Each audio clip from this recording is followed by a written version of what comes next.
जब मैंने $4000 forex market cryptos वगैरह में उड़ा दिए, तब मुझे ये 3 लेसन्स बहुत बड़ी चीज़ सीखने की मेरी लाइफ में, जो कि इवन मैं किसी कोर्स या फिर किसी ऐसे इन्फ्लुएंसर द्वारा मैंने नहीं सीखा भाई। सच बता रहा हूँ। क्योंकि ये जो सीख थी, ये डेफ़िनेटली मुझे किसी ने नहीं बताया था। ये जब मैंने फेस किया चीज़ों को, तो मुझे रियलाइज़ होता अच्छा ट्रेडिंग में ऐसा भी होता है।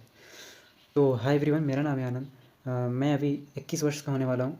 तो आज मैं जो आपके सामने रियलिटी बताने जा रहा हूँ, वो मेरे एक लॉसेस के बाद जो मैंने चीज़ें सीखी हैं, वो मैं आपको शेयर करने जा रहा हूँ। इवन ये कोई ऐसा व्यक्ति बताएगा ही नहीं ये सब चीज़ें, क्योंकि उसको पता है यदि ये चीज़ें मैंने बता दिया तो लोग ट्रेडिंग के लिए मेरा देखेंगे ही क्यों, मुझे क्यों सीखेंगे अगर रियलिटी पता चल गया तो इसलिए लोग ये सब चीज़ें नहीं बताते। बट मैं आज सच बता रहा हूँ, यदि आप सच में ट्रेडर हो, सच में आप फील करना चाहते हो ट्रेडिंग को कैसा होता है, तो आज आपको बिल्कुल रियलिटी मैं शेयर करने वाला हूँ। आपको देख के एकदम, अगर सच में आपके साथ हो रहा है तो आप रिलेट भी कर पाओगे, हाँ यार एक्चुअल में ये होता है। लेकिन जो बताते हैं लोग कि नहीं ऐसे होता है वैसे होता है, ऐसा कुछ नहीं। आज आपके सामने रियलिटी साफ साफ मैं रखने वाला हूँ।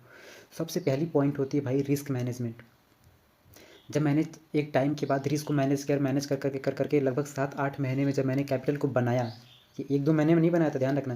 मैंने साल 1.5 साल सीखा, फिर उसके बाद डेमो ट्रेड किया, फिर 6 से 7-8 महीनों के में ट्रेड करते करते करते करते मैंने कैपिटल्स को $4000 तक ले गया। मैं भी स्क्रीनशॉट लगा दे रहा हूँ, आप देख लीजिए। $4000 लगा पहुँचने के बाद मार्केट का रिदम चेंज हो गया। जैसे प्राइस का जो रिदम होता है, हमेशा तो अप ट्रेंड रहेगा नहीं, हमेशा डाउन ट्रेंड रहेगा नहीं, एक समय आएगा साइडवेज भी होगा।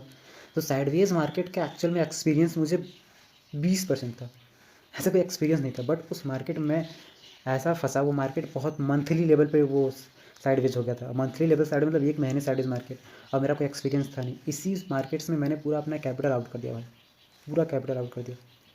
सबसे पहली चीज़ उसमें इस चीज़ में इस लॉसेस के बाद सबसे पहली सीख ये मिली कि हम रिस्क को मैनेज अगर नहीं कर पाएँ, जैसे उस समय मैं फ़ोन में मैं आकर 1:2 ले रहा हूँ, फिर मैं उसका डबल कर दे रहा हूँ ट्रेड, फिर उसके डबल अमाउंट लगा दे रहा हूँ, फिर उसके डबल करते चला जा रहा हूँ, लॉसेस हो रहा है, डबल बढ़ा दे रहा हूँ। रिस्क मैनेज में भूल गया। एक टाइम के बाद रिस्क मैनेजमेंट हो ही नहीं रहा, पता नहीं मतलब माइंड पे इतना ज़्यादा ग्रीड आ गया कि मैं रिस्क को ध्यान ही नहीं दे रहा हूँ, बस डबल करके लिए जा रहा हूँ ट्रेड। सबसे पहला पॉइंट, आप रिस्क मैनेजमेंट करना सीखो भाई, बहुत ज़रूरी है। अब हम सेकेंड पॉइंट पे आते हैं, वो है हमारा ओवर ट्रेडिंग। इमोशन के बेस पे हम ओवर ट्रेडिंग कब करते हैं? जब हमारे इमोशंस हावी होते हैं हमारे ऊपर, हम लगातार या तो प्रॉफिट करें या तो लॉस करें। यही दो चीज़ों में ओवर ट्रेडिंग होता है, और किसी भी चीज़ में नहीं होता है। जब आप लॉसेस प्रॉफिट करोगे तो उसमें ओवर नहीं कर पाओगे। लेकिन यदि इवन एक हफ्ते कंटिन्यू अगर आप प्रॉफिट में हो, अगर 7 दिन आप प्रॉफिट में हो, 8वें दिन कुछ ऐसा हुआ कि आपका लॉस हुआ, तो आपका ये 7 दिन का जो इमोशन, जो बॉडी में एनर्जी है, वो इतना हाई है कि आपको कहेगी भाई तू 7 दिन सही था, आज गलत कैसे हो गया, तो फिर से कर, फिर गलत हो गया, बोलेगा फिर से कर, फिर गलत हो गया। ये ओवर ट्रेडिंग करवाता है। तो ओवर ट्रेडिंग से भी बचो भाई, बहुत ज़रूरी है। ओवर ट्रेडिंग को बिल्कुल डिनाई करो भाई, जितना आप बच सको। 1 लॉसेस, 2 लॉसेस, इवन 3 लॉसेस हो गया तो आप सेटअप को बंद करो, उड़ जाओ वहाँ से। तीसरी सबसे बड़ी जो मतलब पॉइंट है, जहाँ तक मैं समझ सकता हूँ पॉइंट, कि आपका कैपिटल्स बचाना आना चाहिए आपको। जैसे मैं जो 6-7 महीने ट्रेड किया था, मैं ऐसा नहीं है कि इससे पहले मुझे ग्रीड नहीं पकड़ा था, बट मैंने कैपिटल्स को एक मोशंस के बाद बचाने लगा था कि चलो ठीक है, इतना लॉस हो गया, अब कैपिटल बचा रहेगा तो मैं फिर से बना लूँगा। बट एक ऐसा भी स्टेज आया कि मैं कैपिटल्स को बचाने का सोच ही नहीं रहा हूँ। तो आपकी भी लाइफ में ऐसा स्टेज आएगा, बिल्कुल आएगा भाई, बच नहीं सकते। बट आप, अगर मैं शेयर कर रहा हूँ तो आप प्रयास तो करोगे ना, दिमाग में चलता तो रहेगा ना, किसी ने बताया था कि भाई ये ऐसा भी स्टेज आएगा। पहले नॉर्मल स्टेज आएगा, आपको लगेगा ठीक है, अब बचा लेता हूँ, अब इसी कैपिटल से बना लूँगा। बट एक स्टेज ऐसा आएगा कि आपको लगेगा ही नहीं कि मुझे कैपिटल बचाना भी है, आप पूरा कैपिटल उड़ा के चले जाओगे। वो स्टेज मेरा था भाई। ये 3 चीज़ें जो मैंने रियलिटी से सीखा है, ये आप अपने ट्रेडिंग में इम्प्लीमेंट कर दो भाई। माँ साहब, मतलब मैं ये कह सकता हूँ कि ट्रेडिंग की आपकी जो नींव है वो मजबूत हो जाएगी, बिलीव मी, नींव मजबूत हो जाएगी।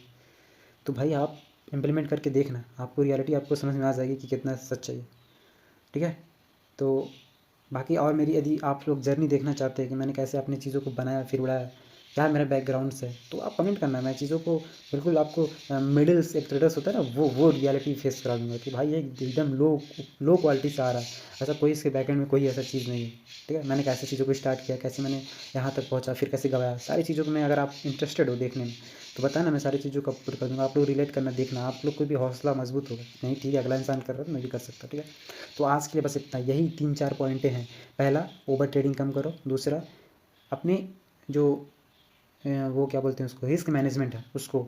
तीसरा, इमोशंस के बेस पे डिसीजन मत लो भाई, बिल्कुल मत लो, क्योंकि इमोशनली ट्रेड करना मतलब अपने आप को साइकोलॉजिकली लॉसेस की तरफ ले जाना। तीन चीज़ों को अवॉइड कर दो।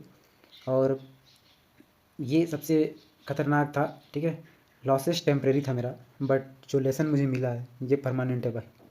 ये मेरे लॉसेस भले टेम्परेरी, लेकिन मैं जो इससे मेरी एक्सपीरियंस हुआ इस लॉसेस से, ये मेरा तो टेम्परेरी था, बट ये जो सीख दे के गया है 3-4 चीज़ों का, ये मेरा परमानेंट बन गया।